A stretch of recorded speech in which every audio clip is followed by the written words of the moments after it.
Good morning. It's Sunday, June 11th, and every now and then I come across an interesting article that carries some kind of Latin words or sentences, and then I have to figure out what the definition of that really is. And this time, this is a phrase that we have heard many, many times. It's habeas corpus. So what is habeas corpus? And not only what is it, but why is Donald Trump considering suspending this legal procedure? So when somebody like the president, who puts his 2 cents into places where it doesn't belong, decides to suspend a legal procedure, that's news. That's news that we ought to talk about. So the future of habeas corpus has been pushed into the spotlight as President Trump has been involved in discussions inside his administration over potentially taking the extreme step of suspending the procedure of habeas corpus. So what exactly is it? It's a legal principle that allows people who believe they are being unlawfully detained or imprisoned to petition for their release in court.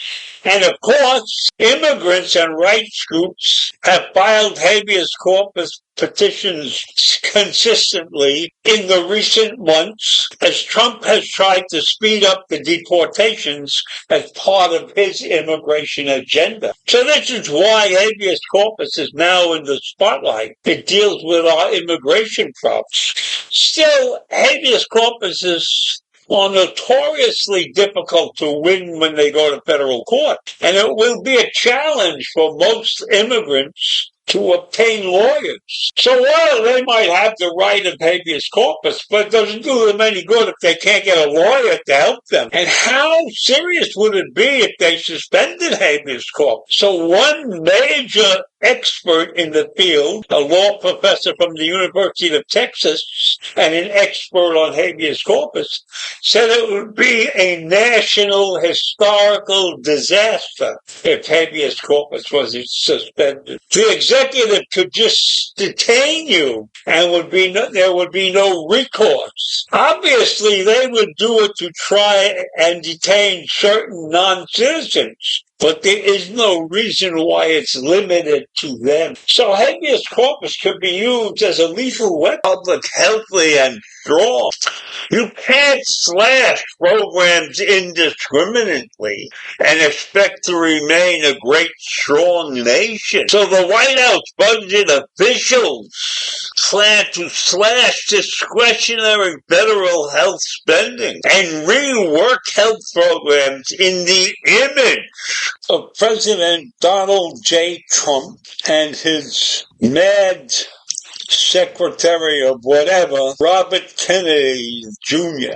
mandate that says make America healthy again. I am sure they're making America healthy again by putting a program in place that will kill off people who are marginally ill. Is that what we want to do? I don't believe we have enough health professionals working in this country right now, and they want to strip it down to the bone, and then we can look at the bones of the bodies of the people that they killed by doing this mass elimination of healthcare workers. So this program, if if it was enacted, would cut the total federal health spending by tens of billions of dollars. And that's all they care about.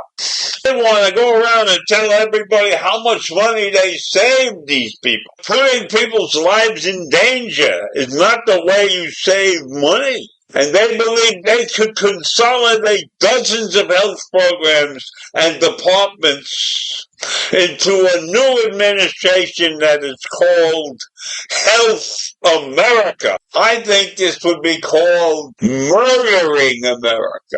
So I am categorically against anything that deals with tampering with the healthcare system. Although I admit it probably needs some tampering. But we need professionals to do that job, not Secretary Kennedy, who has his own weird ideas about what constitutes good health and what constitutes the proper ways of living. So we cannot have mass layoffs that will destroy our healthcare system. And we better watch out because they're starting to do this. So I am very concerned about the future of this nation in the healthcare arena. So I'll leave you with that this morning. Something that boggles my mind. Interfering in places that don't need major overhauls. But I guess that's the symbol of stupidity that seems to be running rampant under our new government. So have a great day if you can. Bye.